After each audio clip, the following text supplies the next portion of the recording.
CM Shinde से अच्छे रिश्ते, उद्धव ठाकरे के मेन फ्राइडे कौन हैं? एमएलसी चुनावों में 12वें कैंडिडेट बने मिलिंद नार्वेकर। लोकसभा चुनावों में जीत और फिर शिक्षक और स्नातक चुनावों में विधान परिषद चुनावों में 2 सीटें जीतने के बाद उद्धव ठाकरे ने बड़ा दांव खेल दिया है। महाराष्ट्र में 11 विधान परिषद सीटों के चुनावों के लिए उद्धव ठाकरे ने मिलिंद नार्वेकर को 12वें कैंडिडेट के तौर पर मैदान में उतार दिया है। मिलिंद नार्वेकर को उद्धव ठाकरे का मेन फ्राइडे माना जा रहा है। मिलिंद नार्वेकर की उम्मीदवारी से महाराष्ट्र विधान परिषद चुनावों में क्रॉस वोटिंग की संभावना बढ़ गई है। नार्वेकर उद्धव ठाकरे के बेहद करीबी लोगों में से एक हैं। वो ऐसे शख्स हैं जिनकी ठाकरे परिवार से कई दशक से नज़दीकी है और पारिवारिक रिश्ते हैं। मुश्किल वक्त में जब सेना में सबसे बड़ी टूट हुई तो वो उद्धव ठाकरे के साथ खड़े रहे। मिलिंद नार्वेकर की उम्मीदवारी से मुख्यमंत्री एकनाथ शिंदे की अगुवाई वाली शिवसेना से क्रॉस वोटिंग हो सकती है। नार्वेकर ऐसे शख्स हैं जिनके तमाम विधायकों से नज़दीकी है। ऐसे में नार्वेकर की उम्मीदवारी को उद्धव ठाकरे की तरफ से बड़े दांव के तौर पर देखा जा रहा है।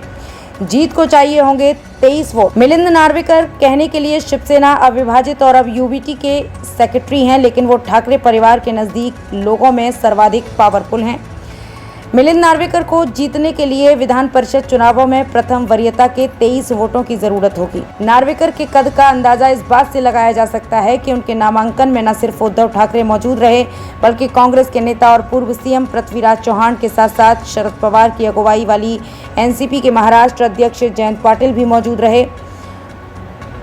नार्वेकर की उम्मीदवारी से मुख्यमंत्री एकनाथ शिंदे के सामने अपने विधायकों को एकजुट रखने की चुनौती आ गई है। शिवसेना के 2 फाड़ होने के बाद मिलिंद नार्वेकर ऐसे नेता हैं जिनसे एकनाथ शिंदे ने मुख्यमंत्री बनने के बाद भी व्यक्तिगत मुलाकात की थी।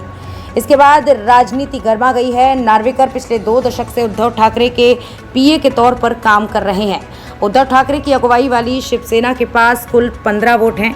ऐसे में पार्टी को मिलिंद नार्वेकर की जीत सुनिश्चित करने के लिए 8 और वोटों की ज़रूरत होगी।